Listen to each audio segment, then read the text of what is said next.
Hi, my name is Jonathan Ayest, and this is Psychology of Improvising. And now come to the third stage in my description of improvisers' knowledge, which is a process of conceptualization.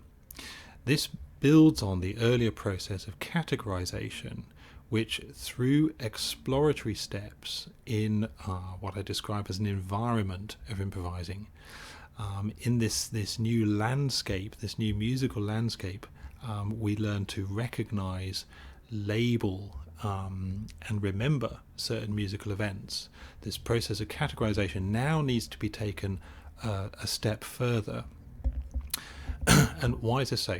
Okay, so we've reached now a process where we have a direct connection between our actions and musical events. I know that if I move my fingers in certain ways, certain things will occur, and I can recognize these as important events: a certain chord, a certain cadence, a certain motif, which I can play, and maybe these different events remind me of certain pieces of certain composers. But I'm still a long way from manipulating or controlling my improvising as in the same way as a spoken language.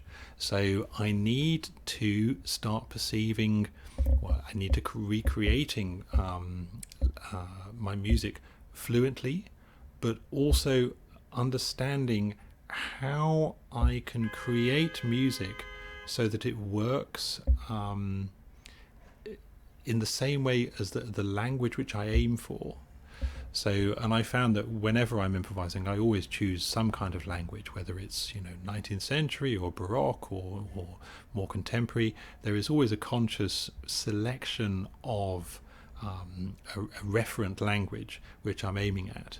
But to perceive this language in a way that can be improvised on, a process of conceptualization needs to appear. And this is another mental stage on from categorization, because it means that we, instead of perceiving our music in just one way, like a cadence that belongs to a score or an event that can only be recognized in one way, conceptualization is much more general. So, for example, I might take a piece as a model, and the opening notes, establish a tonic key. But that function of establishing the tonic key can be realized in many different ways. So recognizing a concept to establish a tonic key, or to make a cadence, or to increase the emotional intensity of a certain passage, these are all underlying concepts which I learn as an improviser to realize in many different ways. And this is a very important process of conceptualization, which I will refer to in many of my playing videos. So just to finish, I'll read from my notes which I made while I was learning to acquire this process of conceptualization.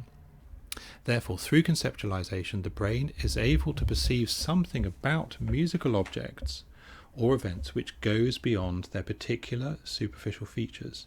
This allows the improviser to create a secondary object or event. This is the concept, which is perceived whenever that particular structure comes into their perception. Thus, cadences or fugal entrances are perceived not as being realized only in one key or in only one arrangement of notes, but in general ways, so that they keep their identity in some important way, but there's also the possibility of infinite variation